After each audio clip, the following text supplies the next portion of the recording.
berikan tepuk tangan untuk acara sore hari ini boleh.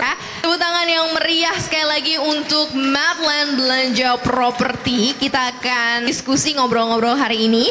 Belum aku mulai, aku mau absen dulu. Ada Genzi di sini, Genzi. Berapa banyak Genzi? Oh, Genzi 1, 2, 3. Gak apa-apa, merasa selalu Genzi jadi selalu muda, gak apa-apa. Genzi itu emang gak harus sama dengan KTP, tenang aja ya. Genzi itu adalah jiwa ya, jiwa Genzi. Di sini semuanya Genzi, jiwanya bisa.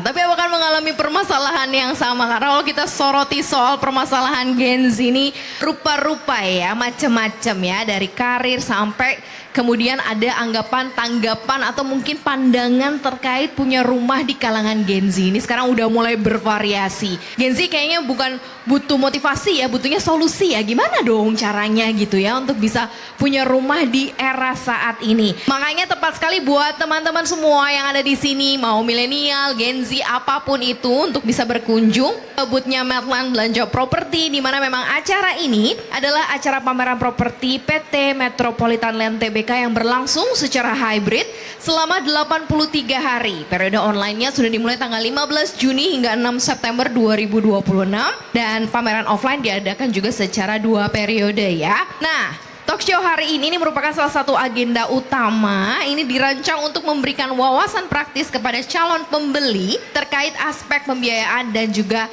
kesiapan finansial dalam pembelian rumah ya.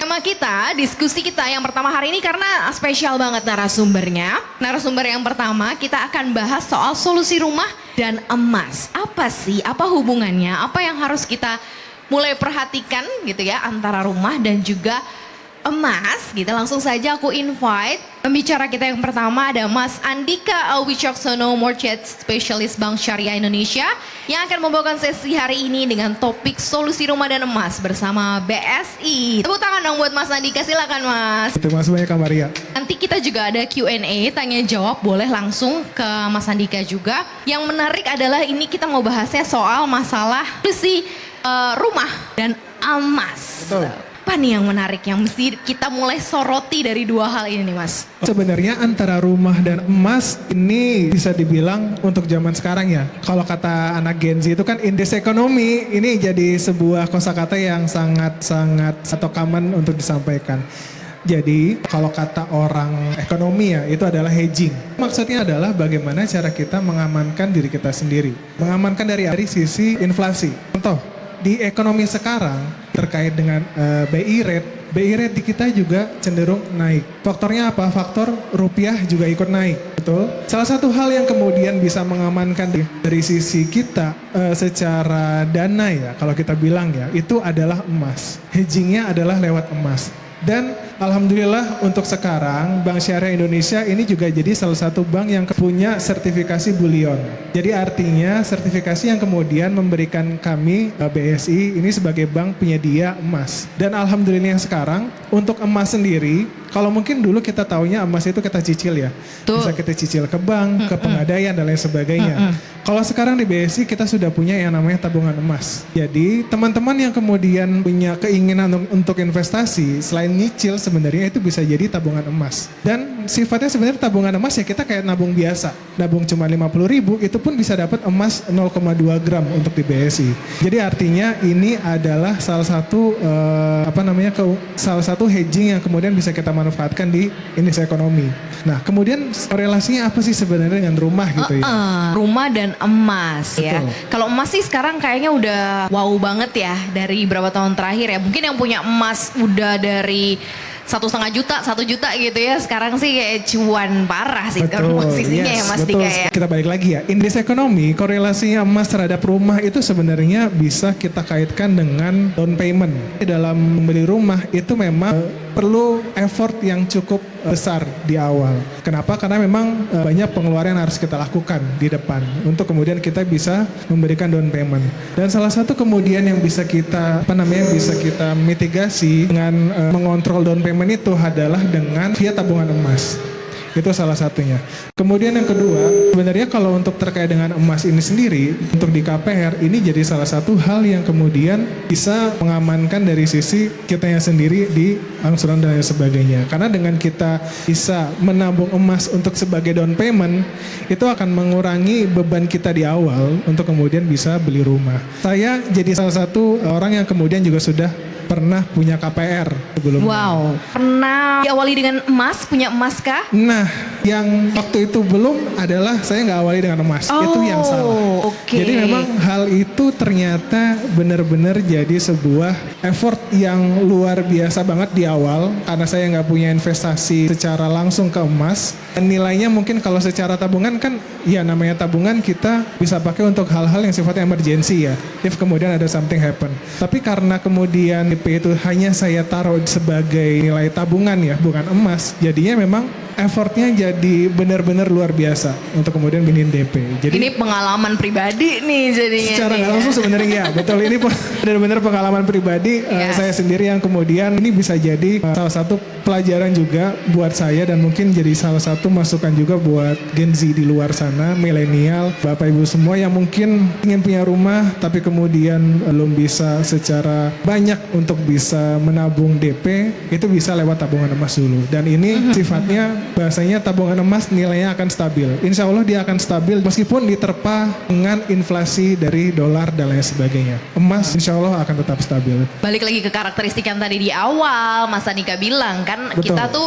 kalau seandainya mau nabung emas tuh buat lindung nilai, buat hedging. Betul. Ya. Yes, Dimana betul. kalau kita taruh mungkin di tabungan biasa tuh langsung tergerus sama inflasi. Inflasi kan setiap tahun juga pasti meningkat ya, harga barang Yes. juga pasti naik. Betul, betul Sebelum banget. tergerus makanya dijadiin deh yang namanya lindung nilai aset, yaitu gold gitu Yes, ya. betul sekali. Jadi memang itu yang menjadi salah satu topik kenapa mengkorelasikan antara solusi rumah dan emas bersama BSI. Jadi kami, Bapak Ibu semua tamu undangan mau diskusi terkait dengan tabungan emas, kami sudah siap di sini bersama dengan Medland di event belanja properti 2026 di Metro Mall Tan Mall. BSI sudah hadir di sini. Jadi kalau misalkan memang mau diskusi terkait dengan tabungan emas, bisa dengan teman-teman kami, dan terkait dengan KPR, kami juga menawarkan program yang cukup menarik. Yang pertama adalah terkait dengan one day approval. Jadi kami punya program yang namanya percepatan persetujuan untuk KPR. Wah, nggak usah nunggu maksimal lama-lama. 1 hari. Maksimal satu hari itu cepet banget loh. Maksimal 1 hari persetujuannya. Jadi yang memang kita lalu upayakan untuk teman-teman Medland di sini. Jadi kita upayakan, dan ini juga untuk nasabah-nasabah yang Medland yang mau ngambil di Medland. Jadi memang kita upayakan bagaimana kemudian proses persetujuannya bisa lebih cepat dan hanya maksimal 1 hari. Oke, ini ya ada wujudkan hunian Yes, impian dengan betul. BSI Gria One Day Approval ya. Betul. Tapi kan untuk mempercepat itu harus ada syarat-syarat yang juga harusnya clear kan dari Betul, awal nih Mas yes, Andika. betul Mungkin ini sekali. bisa di-mention nih. Karena aku kayaknya udah ngambil salah satu insight juga kenapa kita bisa mempersiapkan DP lewat emas. Kan kadang-kadang kita mikirnya gini ya Mas, mau punya rumah tapi nggak sekarang deh gitu, mungkin nanti-nanti gitu ya. Ternyata kita bisa mempreparation kayak down payment lain sebagainya tuh lewat tabungan Tabungan emas emas. tadi. Aku Yes, dapet betul. nih insight-nya. Mudah-mudahan teman-teman Gen Z di sini juga dapet ya insight-nya. Nah ini menarik nih yang ini gimana nih Mas? Oke, kalau terkait dengan one day approval, yang kami upayakan di sini adalah bagaimana kemudian kita bisa berikan kemudahan untuk nasabah-nasabah yang Medland mengajukan KPR lewat BSI. Salah satunya memang ada beberapa kemudahan dari sisi dokumen yang harus dipenuhi oleh nasabah, dan juga kita bisa memproses nasabah-nasabah yang wirausaha. Jadi pengusaha, kemudian mungkin ada bahasanya gini, wirausaha yang kemudian memang ada secara NIB-nya dan lain sebagainya, itu bisa kita proses. Dan ini Bukan bisa- hanya profesional yang punya gaji bulanan gitu ya, wirausaha betul. juga jadi bisa. Jadi kan selama ini kan kesannya KPR itu hanya diberikan untuk nasabah yang pegawai, yang dia fixed income, yang dia ada gajinya tetap setiap bulan. Nah, BSI sekarang sudah bisa berikan untuk ke pengusaha. Yang gajinya nggak tetap pun kita bisa proses. Dan ini yang kemudian coba kita berikan kepada nasabah dan dengan komitmen one day approval tadi gitu. Berarti punya rumah buat siapa aja Yes, di BSI betul. juga pastinya bisa gitu Betul, ya. Plus betul. juga dengan solusi tadi ya, dengan tabungan emas tadi Betul, gitu ya, dimulai betul, dengan betul. tabungan emas. Cuman kalau seandainya sekarang kan banyak pressure nih Mas Andika, misalnya kayak rumahnya harganya terlalu mahal. Misalnya kalau dari insight-nya, kacamatanya teman-teman anak muda Gen Z itu kan merasa bahwa ini kayak makin gak mungkin kayaknya untuk punya rumah di era sekarang nih. Saya dari Mas Andika gimana? Mungkin jadi salah satu insight dan juga termasuk salah satu experience yang udah berjalan sebelumnya ya. Jadi memang beberapa hal yang kemudian harus diprioritaskan bahasanya ya. Ketika memang kita sudah punya penghasilan yang tetap atau mungkin penghasilan yang dalam tanda ini wirausaha. Jadi memang kita harus prioritaskan mana yang kemudian akan dimasukkan ke dalam investasi, mana yang kemudian akan dimasukkan ke dalam dana emergency, mana yang kemudian akan dimasukkan untuk let's say misalkan untuk konsumtif ya. Konsumtif bisa untuk misalkan jalan-jalan beli kopi, ke mall, jalan-jalan keluar kota dan lain sebagainya. Dan mana yang kemudian kita bilang asumsikan ya untuk kemudian diarahkan ke KPR untuk kebutuhan primer. Karena balik lagi rumah itu kan adalah kebutuhan primer gitu ya. Dengan umur yang kemudian semakin tambah, rumah itu harganya akan cenderung naik. Yes, betul. Hari kan? Senin aja harga naik ya Mas? Betul, jadi hari Senin, nggak usah hari Senin, Minggu aja bisa Minggu aja aja naik. bisa gitu. naik ya. Jadi artinya banyak reason yang kemudian ini bisa jadi bahan pertimbangan teman-teman semua untuk Gen Z, untuk Bapak Ibu tamu undangan. Bagaimana kemudian kita bisa mengatur step by stepnya ketika ingin mengajukan KPR. At least meskipun memang secara kemampuan kita belum bisa, tapi kita sudah prepare. Ini menarik nih data yang dirimu punya nih di belakang karena Betul. ternyata 28,63% itu bilangnya belum menemukan yang tepat, bukan nggak mampu secara finansial. Jadi Betul. rumahnya ternyata belum cocok gitu. Betul. Karena memang biasanya tuh kalau ya gak usah jauh-jauh ya, kayak saya sekarang pun bisa dapat rumah itu sebenarnya kalau dibilang tidak tepat ya mungkin mengarah tidak tepat gitu. Karena kalau mau mengarah ke yang lebih tepat, atau misalkan ya kita mengarah ke yang dekat kantor, tempat bekerja misalkan, atau tempat yang lain yang memang kita sehari-hari di situ, memang harga perumahan ya cenderung lebih mahal. Bahkan saya sendiri ya secara kemampuan juga nggak akan mampu gitu beli di situ. Jadi ada beberapa kemudian hal yang bisa kita pertimbangkan ketika memang ingin mengajukan ataupun ingin mencari rumah yang memang kita mau. Karena ya balik lagi untuk mencari yang kita mau ya semuanya butuh effort kan. Meskipun kemudian secara effort kita, let's say misalkan kita kantor itu naiknya KRL, let's say misalkan gitu ya, kita lebih cenderung bisa menggunakan KRL dan lain sebagainya. Sebenarnya di Medland ada Medland Cibitung, udah ada stasiun KRL di dalam Oh iya benar. perumahan. Yes. Nah itu yang kemudian sebenarnya bisa jadi bahan pertimbangan ketika kemudian oh iya saya aktivitas itu lebih banyak atau cenderung dekat sama stasiun KRL misalkan. Jadi itu bisa jadi bahan pertimbangan. Terus kemudian beberapa hal bisa jadi pertimbangan lainnya adalah kalau memang belum tepat, at least kita sudah prepare. Yang kemudian menjadi fondasi untuk bisa kita beli rumah. Itu sih sebenarnya hal-hal step by step. Atau mungkin step pertama yang kemudian bisa kita lakukan dulu. At least nggak harus cari rumah sekarang. Yang penting kita sudah prepare dan kita tahu arahnya kita mau kemana nextnya. Nah itu nggak perlu buru-buru punya rumahnya sekarang, tapi nyiapin dananya Yes, bisa betul. dari sekarang lewat Betul, tadi betul ya sekali. tabungan emas itu tadi Yes, balik betul lagi. sekali. Itu udah aset yang gak ada lawannya sih kalau menurut Betul. aku sih emas itu ya. Nah ini yang menarik lagi nih sebenarnya ada juga nih Mas Andika, masih ada cicilan lain. Nah ini kan dinamika yang juga terjadi di anak-anak muda ya. Kadang-kadang aduh apa ya semuanya pengen ikut tren masa kini ya, semuanya pengen punya gitu, tapi nyicil gitu. Nah ini kan juga sebenarnya termasuk salah satu yang akhirnya bikin ragu-ragu tuh untuk punya komitmen ya, komitmen jangka panjang, punya rumah, punya cicilan. Ini gimana nih Mas Andika side-nya? Sebenarnya kalau dibilang masih punya cicilan lain itu balik lagi ya. Cicilan itu apakah menjadi prioritasnya kita atau enggak? Itu yang pertama. Jadi memang kalaupun kita memang mau mengajukan cicilan misalkan di luar dari KPR ya kita harus lihat juga apakah itu menjadi prioritasnya kita untuk kemudian kita cicil. Kalau misalkan memang ada atau itu terkait dengan hal-hal yang kemudian memang kita lakukan sehari-hari, maka mungkin itu bisa jadi cicilan yang harus kita lakukan gitu. Tapi kalau misalkan memang ternyata pada saat kita evaluasi ternyata itu tidak menjadi prioritas, sebenarnya sih itu bisa kita switch gitu loh. Jadi prioritas cicilan mungkin kita bisa switch ke hal yang sifatnya jauh lebih menguntungkan untuk kita, tidak hanya sekarang tapi bisa sampai ke masa yang akan datang gitu. Karena balik lagi kita beli rumah, misalkan kita beli rumah harga sekarang 800 juta gitu ya, tahun 2 tahun kemudian harganya bisa naik 1 miliar. Itu possible. Benar. Kan? Itu possible banget. Jadi balik lagi mau masih ada cicilan lain oke, tapi kita perhatikan juga, prioritasin juga mana yang kemudian memang cicilan itu apakah memang menjadi kebutuhannya kita sehari-hari atau mungkin itu bisa disusun ke yang lain. Oke, gitu lumayan melegakan gitu ya. Mungkin bagi anak-anak muda yang masih punya cicilan tapi pengen punya rumah. Nah, aku mau dong yang ke slide sebelumnya tadi, kayaknya menarik untuk kita ngelihat track recordnya si emas ini. Nah, ini mungkin sambil kita tingkatin lagi nih kesadarannya Mas Andika bahwa ternyata dari data ini dari 2025 tahun doang aja ya 800.000 ke 2,4 juta harga per gram ya. Betul. Ini silakan monggo nih apa yang harus kita pahami karena opportunity-nya kayaknya kebuka banget nih untuk bisa punya solusi punya rumah dan juga emas ini seperti apa? Solusi emas untuk punya rumah. Oke, jadi seperti yang aku bilang tadi ya di awal ya bahwa memang emas itu kan sifatnya adalah sebagai hedging. Jangan kemudian melihat emas itu sebagai sebuah dalam tanda kutip sebuah keharusan yang kita miliki atau sebuah kewajiban karena emas itu sebenarnya secara realnya itu adalah sebuah aset yang kemudian nilainya akan terus bertahan. Dan memang secara historical dari 2021 sampai ke 2025 itu memang angka cenderung naik untuk emas secara nilainya. Kalau kita bicara, kebetulan saya juga main saham.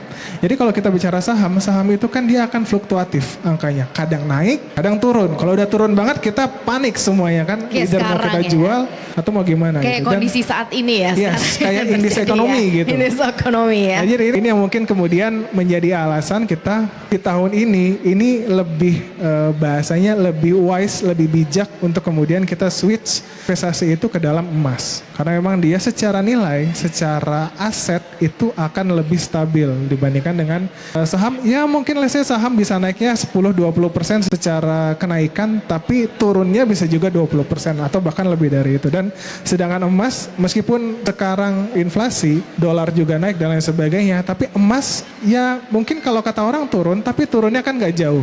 Kalau nggak salah tuh posisi sekarang 2,7 apa 2,6 gitu dari sebelumnya 2,8 gitu. Jadi artinya turunnya tuh nggak terlalu jauh dan ini masih bisa jadi sebuah pertimbangan untuk kemudian bisa beralih ke emas. Gitu. Karena kalau dilihat dari gross rata-rata nih kenaikan per tahun sekitar 27,82% atau 32,09% ya dalam 5 tahun ya up and down di situ. Jadi bisa dibayangin. Makanya tadi aku bilang kalau udah nyicil di harga-harga segram 800.000 sekarang mah cuan banget itu. Makanya 1 gram 800.000 berarti sekarang udah 2,8. Iya, kalau punya 100 juta udah 200 juta lebih itu duitnya bener gak sih? Makanya.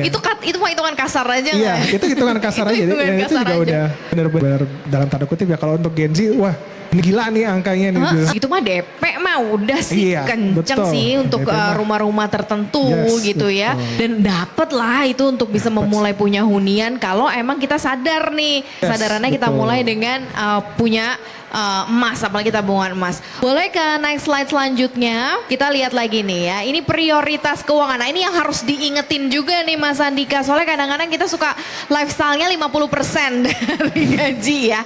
Compare yang lain ya. Cicilan akhirnya ikut-ikutin. Gitu. Cicilannya akhirnya cuma bisa 10%, nggak bisa nyicil lagi habis itu. Ini nih Mas Andika. Oke, jadi memang kalau untuk, ya sebenarnya saya juga ngerasain ya. Yang namanya Gen Z sebenarnya saya juga masih Gen Z gitu. Milenial Gen Z lah sebenarnya. Mepet ya.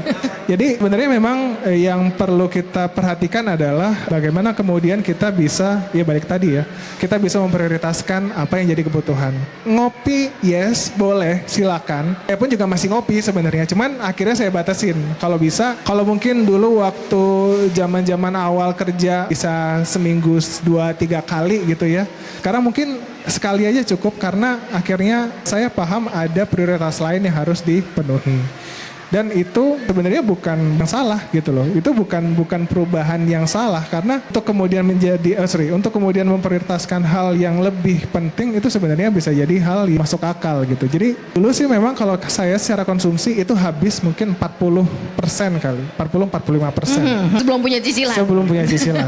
Nah, tapi sebenarnya sebelum punya cicilan pun 40-45% berarti udah kemakan banyak dong. Betul. Ya kan? Betul. Secara konsumsi gitu. Sedangkan sebenarnya 40-45%, 20%-nya itu sebenarnya bisa di-saving ke investasi. Yang kemudian saya nggak kebayang sebelumnya, makanya akhirnya kalau untuk DP rumah waktu itu jadi agak susah gitu.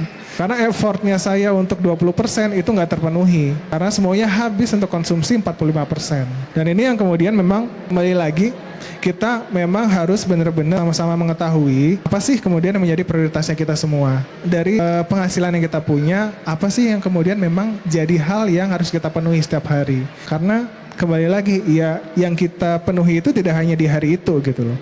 Ada hari di kemudian hari, misalkan kalau teman-teman yang belum nikah gitu ya, berarti kan ada proyeksi untuk kemudian kalau udah nikah nanti gimana ya cara pengeluaran dan lain sebagainya. Ini sebenarnya bukan untuk menakuti, tapi dalam hal adalah ya kita sama-sama belajar juga gitu loh. Saya juga yang kemudian udah ngambil KPR, yang udah nikah, saya juga masih belajar untuk kemudian memprioritaskan keuangan. Tapi sebagai sama teman gitu ya, sama teman kita saling mengingatkan gitu bahwa kemudian ada loh prioritas lain yang kemudian harus kita penuhi, dan ini jadi salah satu hal yang kemudian bisa dipertimbangkan. Karena balik tadi, ini kalau kita bicara soal fase kehidupan, ini kayak diingetin ya.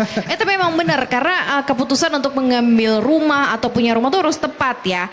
Karena kalau enggak kan kita ada batas usia produktif kalau di Indonesia ya. Soalnya kalau mungkin di luar mau kerja sampai 70 tahun juga masih ada yang terbuka. Tapi kan kalau di Indonesia itu usia produktif dinilai cuma sampai 55 tahun, masih muda sebenarnya ya. Cuman ini harus jadi patokan juga supaya kita tepat nih ambil rumahnya di usia produktif. Gimana nih Mas Andika? Betul. Kalau bicara fase kehidupan, sebenarnya kalau kita ngomongin dari 0 sampai kuliah itu kita sebenarnya belum ada beban sama sekali ya. Kita benar-benar menikmati masa muda gitu loh kalau kata orang ya. Jadi benar-benar fokusnya kita hanya menikmati hal-hal yang memang bisa kita nikmati gitu. Tapi kemudian ketika masuk kerja, mulai tuh pasti sekecil apapun juga pasti udah mulai kepikiran. Oh ternyata misalkan nih, oh gua harus ngekos. Jadi kalau gua ngekos, gua harus cari either kosannya yang dekat kantor misalkan kalau memang udah kerja ya, atau cari kosan yang kemudian sesuai sama mau gua ya, apa mau kayak gitu kan. Nah itu kan jadi salah satu pertimbangan gitu. Jadi mulai terfikir hal-hal yang mungkin belum kita pikirin sebelumnya gitu. Termasuk kalau kita udah masuk usia produktif yang memang secara penghasilan itu sudah benar-benar stabil. Nah ini bahasanya adalah kalau telat sadarnya, ini kecemplungnya bisa lumayan dalam. Jadi kalau misalkan kita sudah ngeh ketika memang kondisi keuangan kita udah stabil, secara karir juga udah stabil dan lain sebagainya, maka kita harus mulai berpikir bagaimana kemudian hal ini bisa dialihkan ke investasi yang lebih masuk akal gitu. Yang kemudian secara nggak langsung bisa mengamalkan untuk kita sendiri, minimal untuk kita sendiri ya. Yes. Gitu. Iya ini ya, 19-24 tahun karir-karir awal, 25-30 tahun ya udah mulai kerja, tinggal sendiri, pendapatannya UMR lebih-lebih lah ya. Udah ada peningkatan karir biasanya ya. Betul. Nah 31-40 itu udah fokus karir dan lain sebagainya. Kan terus sampai usia pensiun. Mudah-mudahan ini bisa dibaca sama teman-teman supaya kayaknya udah 2-3 tahun lagi punya rumah tapi nabung dulu emas itu untuk preparation, untuk DP dan lain sebagainya. Kita boleh ke next slide sebelum nanti aku buka Q&A, ada sesi tanya jawab juga ya Mas Andika ya. Dimana nanti ada gimmick, ada hadiah juga dari BSI pastinya untuk penanya terbaik ya.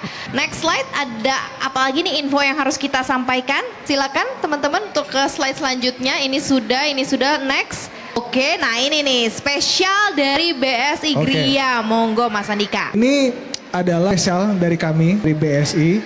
Jadi untuk Bapak Ibu teman-teman semua Gen Z nih ya mau diskusi soal KPR dengan teman-teman BSI bisa langsung. Kita sudah standby sini semua dan kita menawarkan special margin di BSI.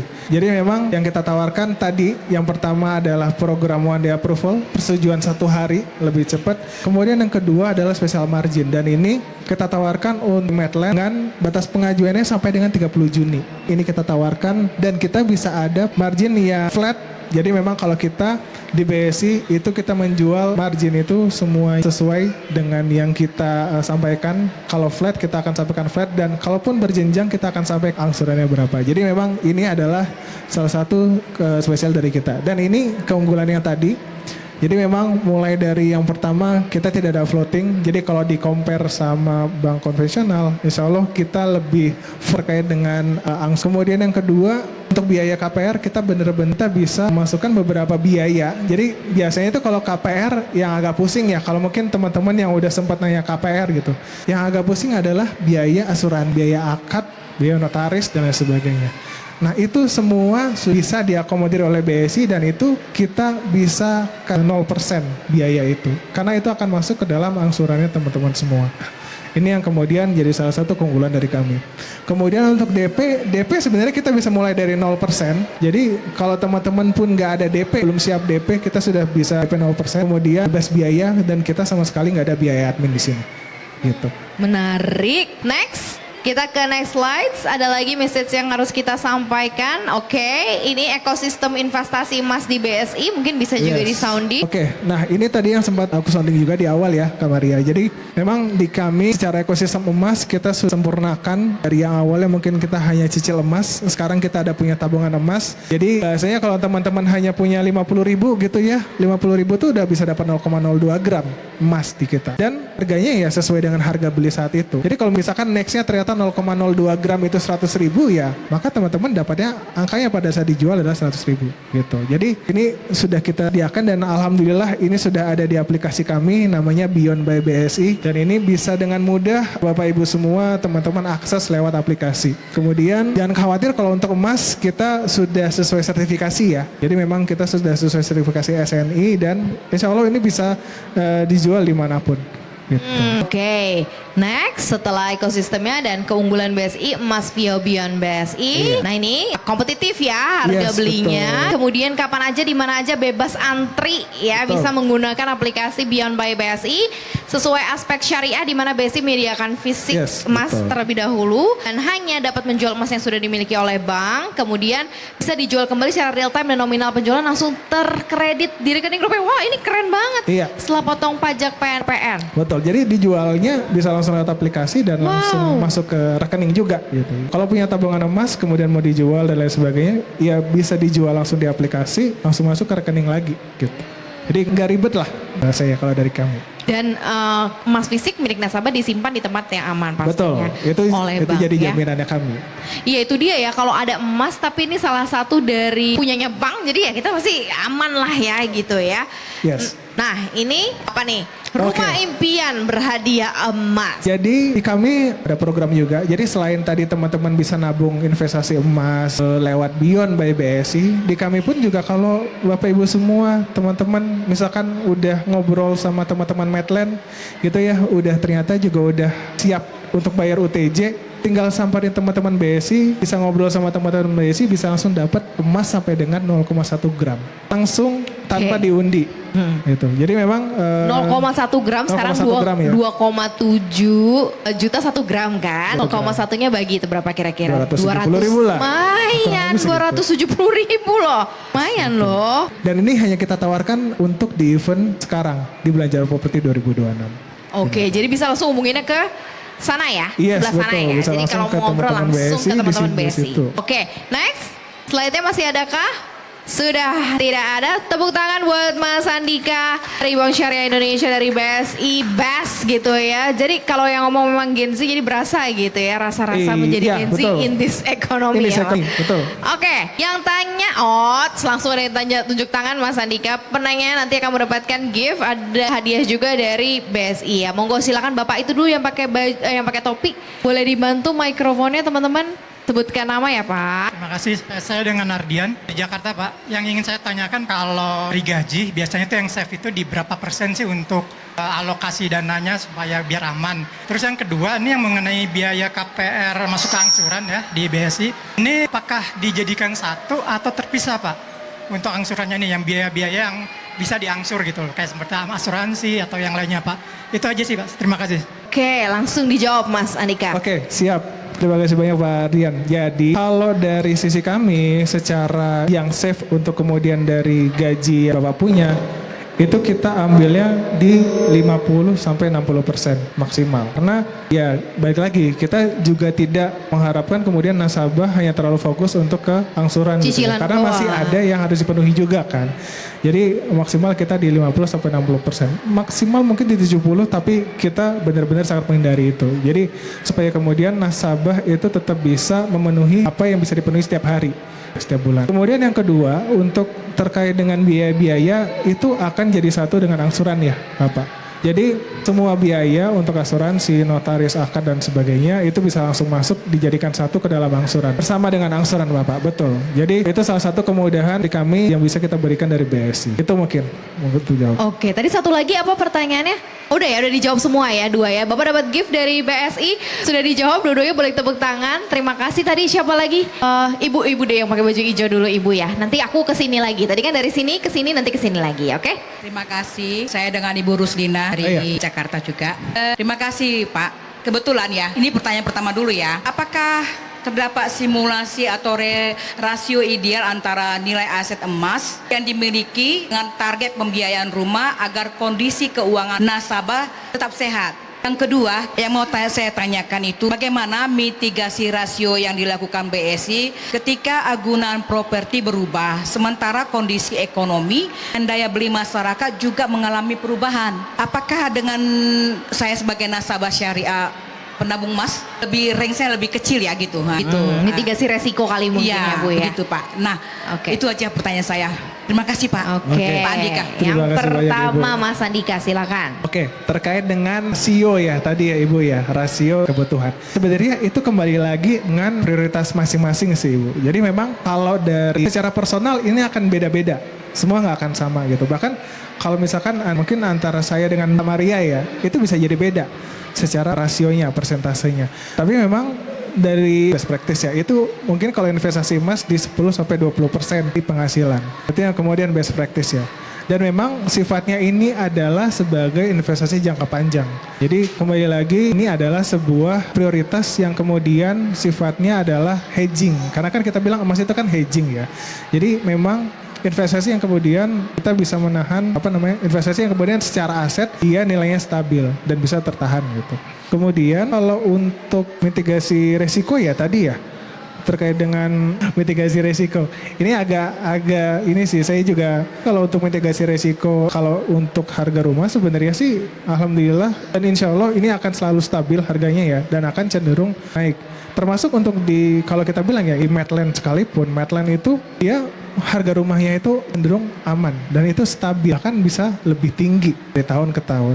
Kenapa? Karena balik lagi tadi yang saya sampaikan bahwa untuk beli rumah ini sebuah hal yang kemudian investasinya jangka panjang. Tadi yang sempat saya sampaikan ke Kamaria juga beli rumah sekarang harganya 800 juta, nextnya 2 tahun lagi 1 miliar bisa nggak? Bisa. Itu possible. Dan istilahnya ini bisa jadi salah satu hal yang kemudian bisa kita jaga juga di kedepannya. Itu sih mungkin dari kami Ibu. Jadi combo ya Bu, namanya harga rumah makin tiap hari, tiap tahun harganya naik ya kan. Emas juga sebagai alat lindung nilai, aset lindung nilai yang juga harganya terjaga sampai sekarang. Bahkan dalam 5 tahun terakhir ya tadi ya. Iya betul. Kenaikannya juga signifikan begitu. Signifikan. Jadi ini combo sekali nih ya BSI dan juga emas dan rumahnya ini combo sekali. Silakan, ini untuk kakak dulu yang pakai baju hijau, silakan Kak. Perkenalkan, nama saya Lasni dari Bekasi. Saya izin bertanya, bagaimana saldo dan riwayat tabungan emas dapat menjadi pertimbangan tambahan dalam analisis kekayaan pembiayaan rumah?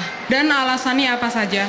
Lalu, di tengah kenaikan harga properti dan fluktuasi harga emas, indikator apa yang BSI gunakan untuk menilai waktu yang tepat bagi nasabah mengambil pembiayaan rumah? Terima kasih. Oke. Oke. Bagus banget pertanyaannya. Analisanya pertimbangannya sejauh mana gitu ya dengan tabungan emas. Jadi kayak ini asetnya kebaca dong ya. Iya. Jadi kan kalau misalnya komitmennya konsisten gitu nabung itu kan juga kelihatan kan sebenarnya track recordnya kan. Gimana tuh Mas Andika? Betul.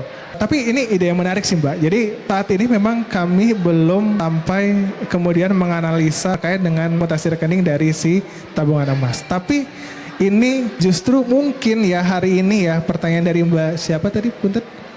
Asri.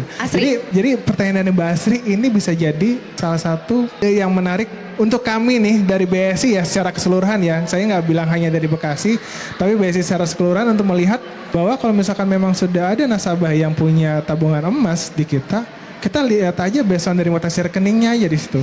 Selama kemudian dia stabil, maka itu bisa jadi analisa untuk di pembiayaan. Dan itu kalau dibilang sekarang ada nggak? Kita memang belum ada, tapi ini bisa jadi cikal bakal Mbak. Dan kami berterima kasih banyak atas idenya. Justru ini kita belum kepikiran sebelumnya, dan ini malah jadi ide yang baru gitu.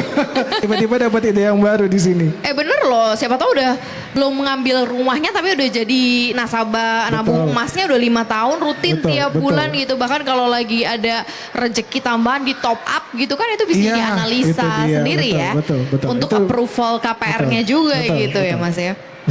as soon as possible ya, kita akan bisa bikin program yang mungkin bisa sama seperti itu. Tapi terima kasih banyak, kembali lagi tadi Mbak Asri. Jadi malah dapat ide baru ya di sini ya Kak Maria ya. Bener. Ini aku agak kaget juga. Terus kemudian yang kedua tadi itu berarti terkait dengan kapan waktu yang tepat ya untuk kemudian cari rumah. Lebih ke arah situ ya Mbak Asri ya. Kalau bicara kapan waktu yang tepat itu sebenarnya kembali Kemarin waktu harganya belum naik. Ya sih sebenarnya saya juga mikir yang sama. Harga yang pas turun banget itu sebenarnya pas Covid.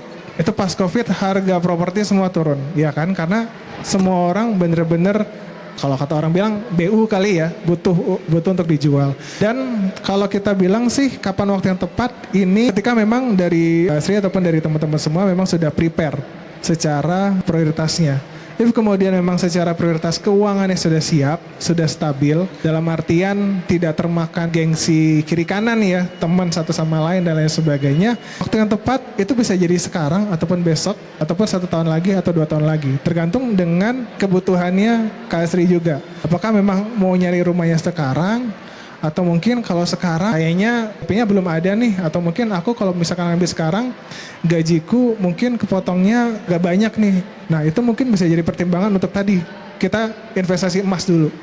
Untuk apa? Untuk kemudian hedging supaya kemudian pada saat memang sudah prepare, sudah mau siap ambil rumah, itu sudah bisa langsung diambil dan secara nggak langsung sebenarnya secara mungkin dari income yang Mbak Asri juga akan lebih sedikit.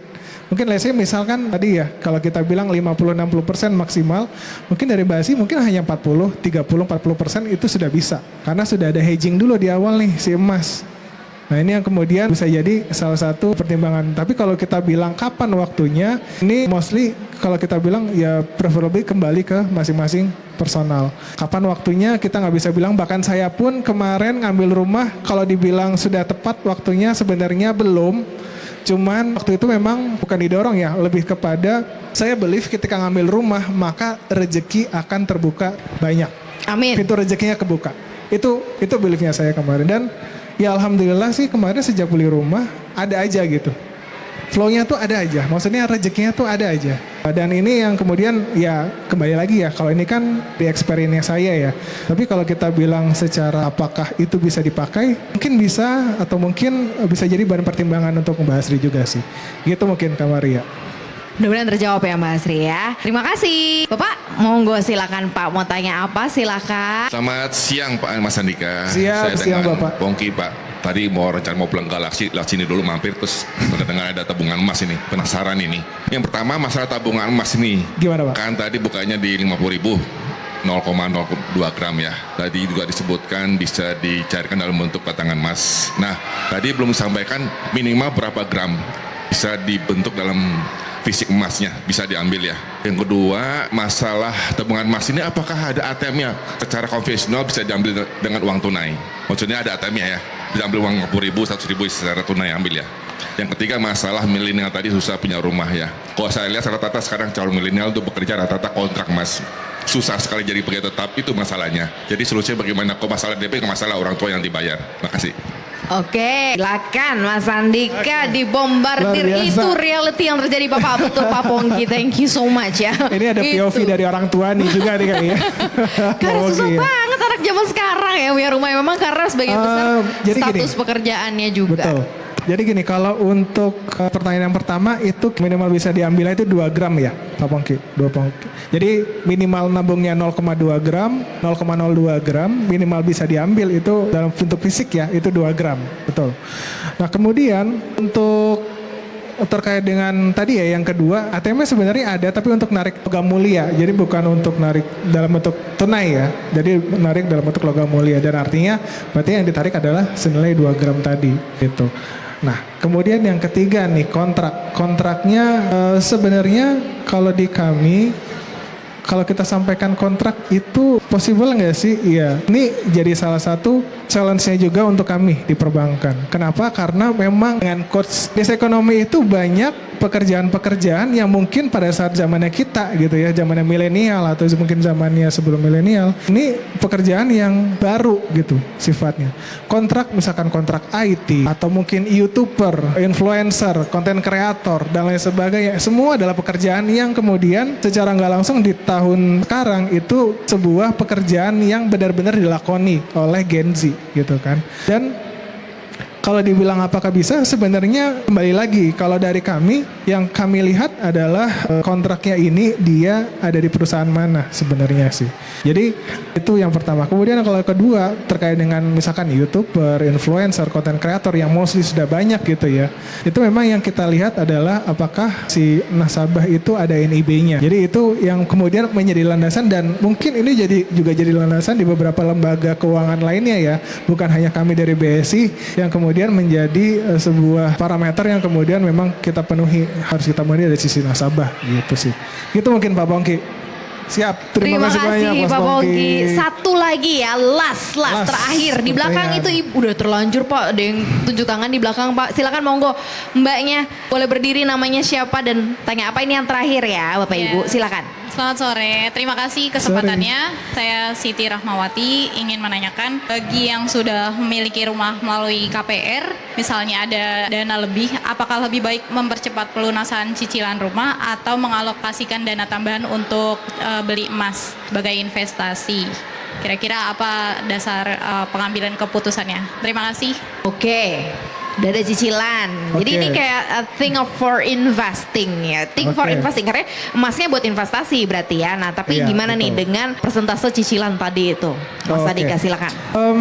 Kalau dibilang mana yang terbaik, ini sebenarnya sih kita bilang relatif ya. Relatif dalam artian gini. Ketika kemudian kita bicara KPR-nya itu benar-benar menggerus penghasilan setiap bulan, maka sebenarnya kalau misalkan memang ada opsi pelunasan, oke, tapi balik lagi itu akan mengganggu cash flow kan, maka istilahnya bahasanya adalah ada dana yang kemudian harus dikeluarkan untuk melunasi pembiayaan ataupun angsuran. Itu yang pertama. Jadi bahasanya adalah kalau memang secara cash flow itu sudah clear, maka ya silakan. Tapi balik lagi cash flow itu kan, apalagi kalau pelunasan ya, bahasanya pelunasan kan, apalagi kalau KPR kan pelunasan itu cukup besar dan kemudian sebenarnya angkanya apakah bisa di switching ke investasi? Bisa sebenarnya, dan itu jadi benar-benar jadi sebuah hedging yang kemudian kalau menurut kami ya, dan mungkin dari saya sendiri dari sisi yang punya KPR ya, kalau dari saya ketika ada KPR sebenarnya secara cash flow saya lebih terjaga. Terjaganya apa? Terjaganya adalah saya punya angsuran yang stabil setiap bulan yang harus dikeluarkan. Di satu sisi, apakah kemudian income yang lain dipakai untuk pelunasan? Ya sebenarnya sih kayak betternya itu diarahkan ke investasi gitu, karena nilainya akan terus bertambah sampai di kemudian hari. Dan ini bahasanya adalah kalau dari sisi kami, betternya memang kalau misalkan memang ada dana yang bahasanya mungkin bukan berlebih ya, Dingin, dana yang dingin dana gitu dingin. ya. Itu betternya memang kita save ke investasi emas khususnya. Jadi memang ini balik lagi ya, salah satu hedging yang kemudian harus kita perhatikan juga indeks ekonomi gitu. Yang kemudian banyak sekali kejadian yang uncertainty itu. Jangan sampai kemudian kalau misalkan kita pelunasan ternyata cash flow-nya jadi berantakan gitu. Dan mungkin kita nggak ada yang tahu gitu nextnya ekonomi akan seperti apa. Jadi betternya memang kalau dari sisi kami investasi itu akan jauh lebih baik khususnya di emas yang sifatnya bisa lebih stabil gitu kali kemarin. Begitu Gitu mungkin, kurang Ibu, lebih. ya. Terima Cukup. kasih banyak pertanyaannya Ibu. Terima kasih banyak. Masih boleh nggak satu lagi Bapak mau tanya apa sih Pak? Masih boleh. Oke, tanya apa? Teman dibantu. Aku di queue masih ada 5 menit, jadi kita bisa tanya nih Bapak. Silakan. Terima kasih. Perkenalkan, saya Sitorus di Pasar Minggu. Memang masalah rumah ini masih banyak yang belum punya. Artinya rumah yang layak. Saya pun udah bekerja 31 tahun, belum punya rumah yang layak. Jadi yang mau saya tanya, bagaimanakah Bank BSI bisa menolong saya lah dulu saya bilang, juga yang lain, supaya punya rumah yang layak dan tidak membebani keuangan yang sudah terkotak-kotak untuk keperluan anak-anak. Karena masa pensiun juga tentu ada limitnya. Itu aja Pak. Makasih Pak Sitorus. Oke, mungkin itu benar sih. Karena kan kenyataannya biasanya ada rumah-rumah ya udah asal gitu ya rumahnya gitu. Yang penting ada tempat tinggal, belum masuk ke kategori layak. Nah, mungkin karena kan kalau setahu aku sih BSI kayaknya ngasih pembiayaan developernya sih keren-keren ya. Salah satunya Medland ya. Bener ya sih Mas Adika? Nah, ini gimana nih? Oke. kalau dari kami sebenarnya mengarahkannya better. Ini kan kebetulan Pak Sitorus kita kan lagi ada pameran Medland nih. Ini boleh di cross check nih. Medland itu punya 121 unit ya Bu Feby ya, yang sudah siap huni lagi ya. Sudah siap huni loh Pak Sitorus. Jadi sudah ada 121 unit siap huni. Jadi Bapak tinggal bawa koper aja. Nggak harus, bahasanya mungkin kalau orang bilang beli rumah baru biasanya harus ngisi furniture, mikir ngisi sofa, isinya. ngisi meja dan lain sebagainya. Itu nggak perlu karena semua sudah siap huni. Dan kami dari BSI siap untuk Pak Sitorus untuk cari solusinya bareng-bareng. Gimana sih caranya untuk Pak Sitorus bisa dapat rumah yang layak lewat BSI? Gitu sih. Dan insya Allah tadi salah satunya yang bisa kami tawarkan adalah program One Day Approval. Jadi persetujuan 1 hari sama special margin dari kami BSI sampai dengan 30 Juni ini Pak Sitorus. Jadi feel free untuk kemudian langsung diskusi, ngobrol langsung sama teman-teman Medland. Kami believe Medland sudah punya rumah-rumah dan ya kita bahasanya sama Medland itu bukan baru-baru ini ya, kita udah dari bahkan sebelum BSI ada, ini kita sudah kerjasama sama Medland dan Medland selalu memberikan perumahan yang benar-benar menurut kami adalah perumahan yang layak untuk nasabah-nasabahnya BSI. Dan ini bisa jadi salah satu pertimbangan, apalagi di sini yang dijual adalah rumah-rumah yang siap huni, jadi Pak Sitorus cuma tinggal koper aja, nggak perlu mikirin cari furniture dan lain sebagainya. Nanti kalau untuk masalah KPR, Bapak bisa langsung ngobrol sama teman-teman kami di BSI, bisa lebih detailnya seperti apa, kami akan bantu coba carikan solusinya untuk Pak Sitorus. Itu mungkin Pak Sitorus. Jadi harus ngobrol di situ ya, cerita curhat atau mungkin karena baru ngerasa kayak baru pengen punya rumahnya sekarang padahal udah mau pensiun, itu bisa nggak sih ada solusinya gitu? Mungkin waktunya udah tinggal bentar lagi nih pensiun. Sebenarnya kan kita tahu cicilan rumah sebenarnya kan lumayan panjang ya biasanya. Betul. Nah kalau yang menghadapi case-case kayak gini gimana tuh Mas Andika? Itu semua bisa kita diskusikan dulu sih. Jadi biar sama-sama kita cari solusinya bareng, bagaimana kemudian untuk Pak Sitorus pun bisa terpenuhi nih kebutuhan untuk rumahnya, untuk primernya. Karena ini jadi salah satu yang menurut kami bahasanya adalah inilah kenapa akhirnya kami hadir di sini. Kami hadir di eventnya Belanja Properti Medland bareng sama Medland juga. Kami mencoba untuk sama-sama, ayo Pak Sitorus kalau mau diskusi, kalau mau curhat, monggo boleh silakan. Kita akan coba carikan solusinya bareng-bareng kira-kira seperti apa yang bisa diberikan untuk Pak Sitorus gitu. Dan tidak hanya untuk Pak Sitorus ya, untuk yang lainnya Semuanya pun juga. semuanya juga bisa. Kita carikan solusi ya bareng-bareng. Keren, tepuk tangan dong yang meriah untuk Mas Andika dari BSI Mortgage Specialist ya BSI, Mas Andika. Dan Mas Andika masih ada di sini. Jadi kalau misalnya Bapak Ibu di sini masih mau ngobrol, pengen curhat juga boleh kayaknya ya. Boleh. Nomor handphone boleh minta mungkin ya. Ada nanti. Kali ada yang Nanti nyari saya share ya. mantu gitu ya di sini ya. Atau Mas Andika udah nikah? Kalau udah nikah udah sold out. Oh, udah sold out Udah sold berarti out. nggak bisa. Kebetulan, nggak mohon bisa. maaf. Nggak bisa ya. Atau Udah mungkin sold mau out. cari anak angkat. Nah ini bisa juga ya Bapak ya. Dibantu soalnya nanti KPR-nya bareng dengan BSI. Thank you so much Mas Andika. Thank Tepuk you so tangan sekali much, lagi Kak untuk Maria. BSI yang udah isi Thank you so sesi much, ini. Bapak Ibu. Thank you so much.